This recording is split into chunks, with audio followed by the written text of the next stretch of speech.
Hey, what's up you guys? How's it going? It's Papa, and today I'm going to be showcasing you guys the deck that I feel very confident with this format, and it's just something that I've just been toying around with for the last few weeks, and this is basically just at the point where I am at with the deck right now, at least until the YCS. Who knows, it may change till then. This might not even be the deck that I take, but it is a Live Tone Spright, and I have been having, again, a lot of fun with this deck. I won't be showcasing a side deck just because I have been toying with different cards, so I don't want to show you guys something that I haven't fully decided on yet, but the main deck is simply just kind of where I like it right now, and same with the extra deck, of course. But yeah, without further ado, we're just going to go ahead and get right into the deck profile. So starting off with the main deck, we're on our 3 copies of Live Twin Lilla. It summons the opposite Live Twin from the deck when it's summoned.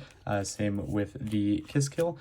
Basically just summons blue, so blue summons pink, pink summons blue, and then for just an additional target, we play the 1 Frost.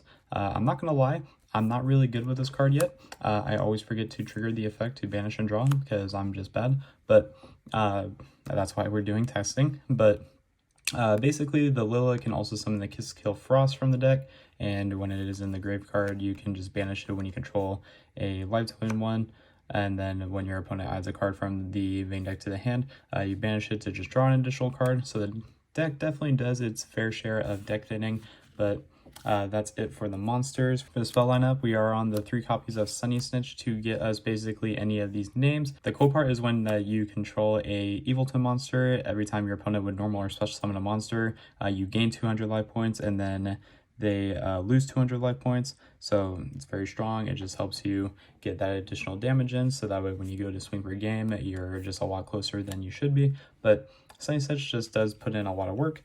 And then also putting in a lot of work, we do play 3 copies of Secret Password. Basically what this does is that it searches you the Sunny Snitch. So basically all these cards are starters minus the Kiss Kill being the only like brick of the actual like archetype.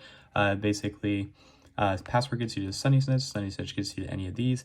Live Twin Lilla gets you to Kiss Kill gets you to Lilla, and then this guy is just, well, happy to be here. So that's it for the Live Twin component. It's just a very small engine. You don't really need any more cards, I feel like, so just running with these so far. For the Spright component, I'm very happy to be playing this deck. As you know, these are my ride or dies, but we are on 3 copies of blue, of course. You have to play 3 blue, 3 copies of Jet, very standard, 1 red, 1 carrot. I'm not playing Pixies in this list, and I hate it so much because I do miss Pixies, but basically in the format that we're in, I just don't feel like Pixies is very good, just because like it just leads for bricking and it doesn't really do as much for you as the rest of the Spright cards do. I mean, again, Carrot being Spelled and Trap negate, Red being a monster negate, and then these cards basically just getting you to one of these is very good. But without Pixies, it does feel weird, but since we don't have Elf to basically get you the Pixies to your hand during your opponent's turn before they go to battle, it just doesn't come up as much as it used to. But complementing the Spright cards, we are, of course, on our 3 starter, Cards Broken, best card in the game. 1 copy of Smashers. You have to have some kind of form of removal in this main deck, and I feel like Smashers is just too good not to play. We are on 1 copy of Gamma Burst in the main deck. I'm always iffy on this card in the main deck, but that's only because I always draw this card when I really just want to search it. But having this card in your opening hand is a little awkward, but the deck is still super consistent to where, like, if you do draw it, you should still have a way of being able to just get to your full combo. But Gamma Burst is really good. It helps you push for OTKs, and then it just puts in a lot more work than it should. But I'm not playing Double Cross. I still think Double Cross is atrocious. I'm just never a big fan of that card, but the engine is still very strong. Even without Elf, you can still play the deck. I was very much thinking that you couldn't play the deck, but I was wrong. So sometimes I like being wrong because it leads to success. So that's it for the Spright component. And then the rest of the deck is just basically interruptions. So right now I've been on 3 copies of Nibiru in the main deck. This has been fine. I haven't seen the point to really like taking it out or like cutting one down just yet. Basically every time I've seen it, game 1s, it's been good. So I definitely feel like 3 Nibiru you kind of have to play in some way, shape, or form. Like the only way this card is really not good in game 1 is if you're playing against like Labyrinth, but I don't really play a lot of Labyrinth and I should be changing that, but it is what it is. So 3 Nibiru, 3 copies of Ash, of course, probably the best hand trap this format. 3 copies of Valor. I kind of want to cut this down to 2, but that's just like a personal thing. I mean, it's still really busted, don't get me wrong, but that's it for those, I guess. 3 Imperm. Again, this one's also awkward. I mean, it's good to play, like, and maximize your amount of these, but, like, Valor and Imperm are just the very, like, I don't know how to describe it. They're the ones that are definitely, like, cuttable, or, like, at least able to, like, cut down one of. Mainly because, like, when you're drawing off of the kiss kills, basically you draw an Imperm and it's during your opponent's turn and you already have, like, a full board, it just becomes dead. So Imperm, I can see myself cutting this down to 2 copies. Valor, also same thing. I really want to try fitting Lancia in the main deck, and if I do, like, I don't know, it'd probably just be cutting one of each of these down and then still just maxing out on the 3 of these. But I don't know. I'm still testing with it. I'm still, like, toying with the ratios, but I do like that idea. I don't think it's really that bad. It's just I have been in instances where I have drawn dead Imperms, where I've drawn dead Valors, and it's just not good. But that's it for those, I suppose. And then rounding off the main deck, we just play a few spells, a few, like, additional, like, interruption spells, 2 tactics, and then 1 Call by the Grave. I want to play Thrust, I really do, but I'm just not sold on that card yet. I don't think it's really that amazing right now in the format, especially in the main deck.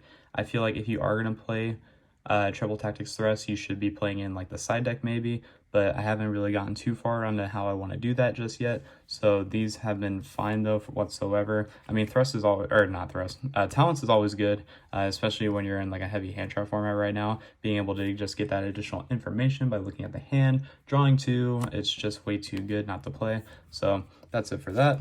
We are on 40 cards in the main deck, no more, no less, as usual. I do like the ratios in this deck, but again, I do want to toy around with cutting the what's it called, the Imperms down, and then just trying to see if I can fit Lancia in the main. But 40 cards, main deck. And then, like I said, like, since I'm not going to show you guys a side deck, I'm just going to go a little bit more in depth with the extra deck for that reasoning. I just don't really know too sure what to play for the side deck just yet, but starting off the main, or not the main, the extra deck, I'm sorry. We played 1 Gin Buster. The first time I played this deck at a locals, I didn't actually play Gin Buster in my original list, and that was a huge mistake. I definitely feel like you have to play Gin Buster. It's just very mandatory. It came up so much the other times that I have played this deck to where, like, if I see myself without this card, it kind of sucks. So you definitely need to play at least 1. 1 Onini Bimaru, I just think this card is godly with Spright. This card just puts in so much work. Really amazing. Can't complain.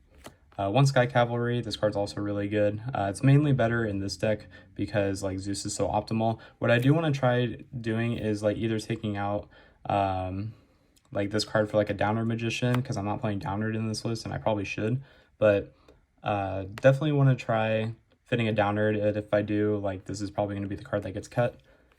Double Gigantic, of course, this card's godly.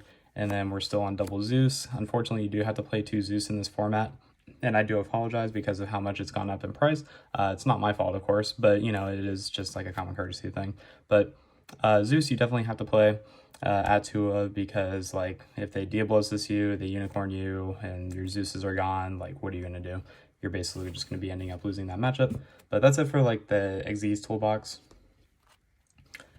For the links, we play 1 Nightmare Penis, mainly because it is a Fiend, because the Live Twins do lock you into Fiends for the rest of the turn, so you do have to play the Penis. It's just good that way. It also just gets rid of Pesky Back Row against Labyrinth and a bunch of other stuff, so if they, like, what do I say, if they, like, rivalry you and you have the Live Twin guys, then you just basically just get rid of it. I don't know what I'm saying at this point, but I shouldn't have to explain this card. This card's really good. 1 Muckracker. I've seen people use this card, and honestly, it hasn't really come up too much for me. This could get cut for Downward Magician. It is good. It's really good, don't get me wrong, but I just never see myself making it because I never get into the situation where I feel like I need it.